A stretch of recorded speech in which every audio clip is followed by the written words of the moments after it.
আজকে 30 তারিখ। আমাদের 2টা পর্যন্ত যে আপডেট আছে সেটা আপনাদের সঙ্গে আমি শেয়ার করি। আমাদের আজকে এই মুহূর্তে আমাদের ভর্তি আছে 32 জন রোগী, 32 জন পেশেন্ট আছে। এদের মধ্যে চাইল্ড আছে 27 জন, অ্যাডাল্ট আছে 5 জন। চাইল্ডের মধ্যে 18 জন ফিমেল এবং 9 জন হচ্ছে মেল। আর অ্যাডাল্টের মধ্যে আমাদের ফিমেল 3 জন, মেল 2 জন। আমরা আজকে একজন ফিমেল পেশেন্টকে আমরা ডিসচার্জ করেছি আজকে। যদিও আমরা বলছি যে আমাদের ডিসচার্জের মতো বেশ কিছু রোগী রেডি আছে, কিন্তু যেহেতু পরবর্তীতে ড্রেসিং করতে আসতে হবে সেই জন্য তাদের কমফোর্ট জোনের কথা বিবেচনা করে আমরা হয়তো ধীরে ধীরে রোগীগুলোকে ডিসচার্জ দিব। আর এই মুহূর্তে আমাদের আইসিইউতে আছে 2 জন পেশেন্ট। 2 জন পেশেন্ট আমরা গতকালকে কিন্তু বলেছিলাম যে আমাদের আইসিইউতে আছে 3 জন, অর্থাৎ একজন রোগীকে আমরা আইসিইউ থেকে শিফট করে এইচডিইউতে দিয়েছি। এটা আমাদের জন্য একটা ভালো খবর।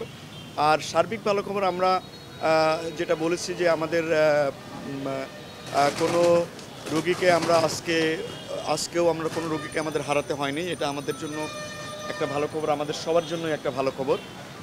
আর ভেন্টিলেটরে আরেকটা ভালো খবর হচ্ছে আমাদের ভেন্টিলেটরে সর্বশেষ যে পেশেন্টটা ছিল সেটাকেও আমরা ভেন্টিলেটর থেকে আমরা বের করে স্বাভাবিক আমরা বলি রুম এয়ারে যে সে থাকছে, এটা আমাদের জন্য একটা ভালো সংবাদ আমরা বলতে পারি।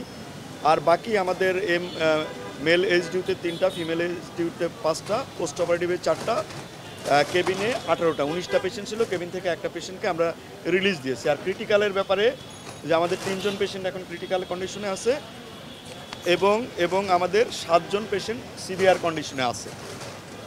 ইনহেলেশন ইনজুরির পেশেন্ট 7 জনই এবং 30% এবং অ্যাবাভ কালকের মতোই 5 জন আছে। আমাদের সিভিয়ার থেকে কেউ ক্রিটিক্যালে যায় নাই এবং নতুন করে আইসিইউতে কোনো এন্ট্রি হয় নাই। কেবল ওই আমরা আইসিইউ থেকে একজনকে স্টেপ ডাউন করে আমরা এইচডিইউতে দিয়েছি। এর মধ্যে আর টোটাল ডেথ আগের মতোই আমাদের এখানে 18 জন। আরেকটা ইনফরমেশন নতুন আপনাদের জন্য দিতে চাই, আমরা সর্বশেষ 158টা অপারেশন করেছি এই রোগীগুলোর। অনেক রোগীরই আমাদের অনেকবার করে এবং এইগুলো যেগুলো আমরা ওটিতে করেছি সেই লিস্টটা 158 বার আমাদেরকে সার্জিক্যাল প্রসিডিওরে যেতে হয়েছে এই রোগীগুলোর জন্য। তা আমার মনে হয় যে এটাই আমাদের কাছে আপডেট। নতুন প্রশ্ন আশা করি আপনাদের নাই তো। এবং আবারও আমরা বলছি যে আগামীকাল থেকে আপনারা আমাদের কাছে অন্যভাবে মেসেজগুলো আগেই পেয়ে যাবেন। 2টার আগেই আমরা আপনাদেরকে মেসেজগুলো আমাদের পিআর ইয়েতে দিয়ে দিব, যে উইং থেকে আপনারা পান ব্রিফিং সেখান থেকে পেয়ে যাবেন।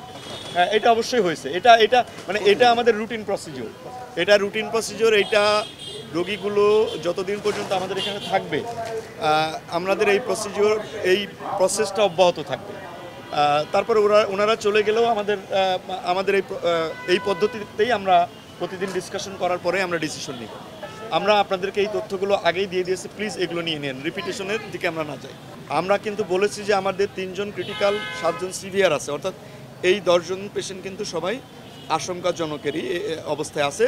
তবে আমাদের একটা বিষয় হচ্ছে যে এরা স্ট্যাটিক আছে। আমাদের মানে আমরা এর আগের দিন বলছিলাম যে কিছু পেশেন্ট খারাপের দিকে যাচ্ছে, কিন্তু আমাদের 14 জন পেশেন্ট এই মুহূর্তে ইমপ্রুভিংয়ের দিকে আছে, আর বাকিদের কন্ডিশন স্ট্যাটিক আছে।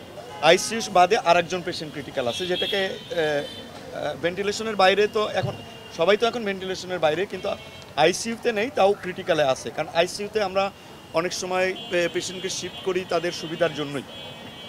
আমার মনে হয় যে আর কোনো প্রশ্ন যদি না থাকে, আমরা অবশ্যই আমাদের অলরেডি আমরা একটা প্রোটোকল তৈরি করেছি। আমাদের আউটডোরে তাদের জন্য আলাদা একটা রুম তৈরি করেছি। আমাদের একজন পার্সোনাল ঠিক করা আছে, তার ফোন নম্বর দেওয়া আছে, তাদের প্রত্যেকের ফোন নম্বরও আমাদের কাছে আছে। সুতরাং ওনারাও মিস করলে আমরা মিস করব।